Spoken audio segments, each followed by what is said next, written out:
Tayyib, Bismillahirrahmanirrahim. Assalamualaikum warahmatullahi wabarakatuh. Alhamdulillah, Alhamdulillahil afuwil ghafur. Wassalatu wassalamu ala rasulillahil maghfur. Wa ala alihi wa sahbihi wa man tabi'ahum bi ihsani ila yaumil ba'thi wan nusyur. Amma ba'du.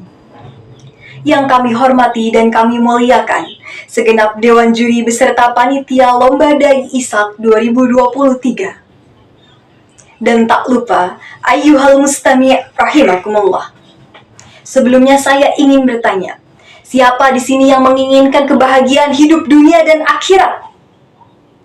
Jika ditanya demikian, pasti kita semua kompak menjawab, kita menginginkan kehidupan yang bahagia baik di dunia maupun di akhirat. Pertanyaannya, bagaimana cara kita mendapatkan kebahagiaan baik di dunia maupun di akhirat tersebut? Imam Asy-Syafi'i berkata dalam kitab masyhurnya Manaqib Asy-Syafi'i, "Man arada dunya fa'alaihi bil ilmi, wa man arada al-akhirah fa'alaihi bil ilmi." Man arada dunya fa'alaihi bil ilmi, barang siapa yang menginginkan dunia, maka hendaklah dengan ilmu.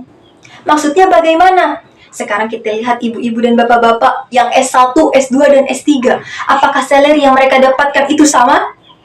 Apakah pandangan butuhnya orang lain kepada mereka itu sama? Jelas beda. Kita lihat para arsitektur, para dokter-dokter hebat. Apakah mereka langsung menyandang gelar tersebut ketika lahir? Jelas tidak. Semuanya membutuhkan proses dan belajar. Mereka sebelum jadi dokter hebat menuntut ilmu dengan giat. Kita lihat sekarang para owner bisnis yang hebat, yang memiliki ilmu marketing. Mereka mengetahui target market, mengetahui pasar. Apakah akan sama penghasilan dan juga usahanya ke depannya dengan orang-orang yang asal jualan dan tidak memiliki ilmu dalam berjualan? Jelas akan berbeda. Wa man aradal akhirah fa'alaihi bil ilmi. Dan barang siapa yang menginginkan akhirat, maka hendaklah dengan ilmu. Sekarang kita lihat, apa sih kebahagiaan akhirat yang kita inginkan itu? Apakah ridha dan rahmatnya Allah Subhanahu wa Ta'ala? Apakah surganya Allah Subhanahu wa Ta'ala? Bagaimana cara kita mendapatkan kebahagiaan tersebut? Misal surganya Allah Subhanahu wa Ta'ala, tentu saja dengan bertakwa, menjalankan semua perintahnya Allah Subhanahu wa Ta'ala. Apa perintahnya Allah tersebut? Beribadah, melakukan amalan-amalan soleh. Lantas pertanyaannya, apakah amalan-amalan soleh tersebut setelah kita melakukannya, apakah tidak ada aturan di dalamnya? Tentu saja ada. Misalnya kita disuruh beribadah kepada Allah Subhanahu wa Ta'ala, sholat saja. Apakah harus dengan ilmu? Tentu saja harus dengan ilmu. Jika tidak dengan ilmu, sholat subuh yang tadinya 2 rakaat bisa saja dilakukan 5 rakaat. Karena apa? Karena tidak memiliki ilmu dari sholatnya tersebut. Oleh karena itu, penting bagi kita yang menginginkan kehidupan bahagia dunia dan akhirat untuk menuntut ilmu. Ayyuhal mustami' rahimakumullah. Dikisahkan bahwasanya ada 2 orang di dalam masjid. Yang satu tertidur, yang satu sedang sholat. Dan ada malaikat serta setan. Kira-kira setan menggoda yang sedang tidur apa yang sedang sholat? Jika kita logikakan, tentu saja setan akan menggoda yang sedang sholat. Tapi ternyata yang setan goda adalah yang sedang tidur. Kenapa bisa orang yang sedang tidur setan goda? Malaikat pun bertanya kepada setan, "Setan, kenapa engkau godanya bukan yang sedang sholat, tapi malah yang sedang tidur?" Setan menjawab, "Yang sedang sholat itu orang yang jahil, orang yang bodoh, sholatnya keliru. Sedangkan orang yang tidur adalah orang yang berilmu, orang yang alim. Kalau dia bangun, nanti orang sholat yang keliru tersebut akan dibenarkan olehnya dan dua-duanya akan diterima amal baiknya oleh Allah Subhanahu wa Ta'ala." Masya Allah.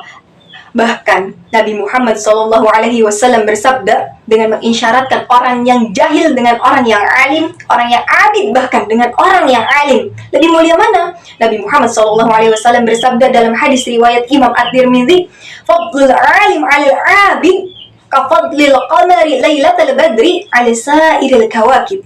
Keutamaan orang yang berilmu di atas orang yang ahli ibadah itu seperti keutamaannya malam bulan purnama atas seluruh bintang-bintang.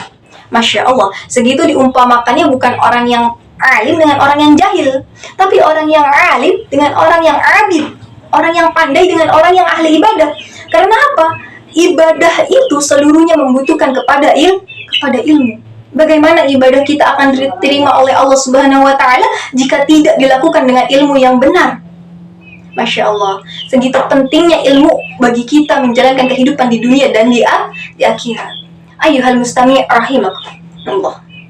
Sekarang kita lihat kisahnya Nabi Adam alaihissalam ketika diturunkan oleh Allah dari surga ke bumi. Lantas apa yang Allah Subhanahu wa Ta'ala bekalkan kepada Nabi Adam alaihissalam? Apakah jabatan untuk tinggal di bumi? Apakah harta yang melimpah? Tidak. Jawabannya kita lihat pada surat Al-Baqarah juz 2 ayat 31. Wa 'allama Adam al-asma'a kullaha. Dan dia Allah mengajarkan seluruh ilmu pengetahuan nama-nama kepada Nabi Adam. Jadi Masya Allah, yang Allah bekalkan kepada Nabi Adam untuk menjalankan kehidupannya di dunia adalah ilmu pengetahuan. Sehingga Nabi Adam akan mudah menjalankan kehidupannya di dunia. Masya Allah ibu, bapak. Maka dari itu, seluruh nabi utusannya Allah Subhanahu wa Ta'ala itu pada fitrahnya Allah langsung yang mengajarkan mereka. Kita lihat wahyu yang pertama Nabi Muhammad SAW dapatkan apa? Apakah perintah salat? Apakah perintah sedekah? Apakah perintah zakat? Tidak, tapi iqra, bacalah. Kenapa harus bacalah? Karena dengan membaca kita mendapatkan banyak sekali ilmu pengetahuan untuk bekal kita bahagia baik di dunia maupun di akhirat. Masya Allah ibu-ibu bapak-bapak. Oleh karena itu sebagaimana hadisnya Nabi Muhammad SAW, talabul ilmi faridatun ala kulli muslimin wal muslimat. Mencari ilmu itu diwajibkan bagi seluruh muslim laki-laki dan muslim perempuan, tidak mengenal gender, tidak mengenal batasan usia. Oleh karena itu, mari kita bersama-sama berlomba-lomba mencari ilmu yang bermanfaat untuk mendapatkan kehidupan yang bahagia baik di dunia maupun di akhirat. Ayyuhal mustami' rahimakumullah. Mungkin hanya sekian yang dapat saya sampaikan pada kesempatan kali ini. Kurang dan lebihnya mohon dimaafkan. Apabila ada kata-kata yang salah, itu datangnya dari saya sendiri, dan apabila ada kata-kata yang benar, itu datangnya dari Yang Maha Benar. Wabillahi taufiq wal hidayah wa ridha wal inayah. Wassalamualaikum warahmatullahi wabarakatuh.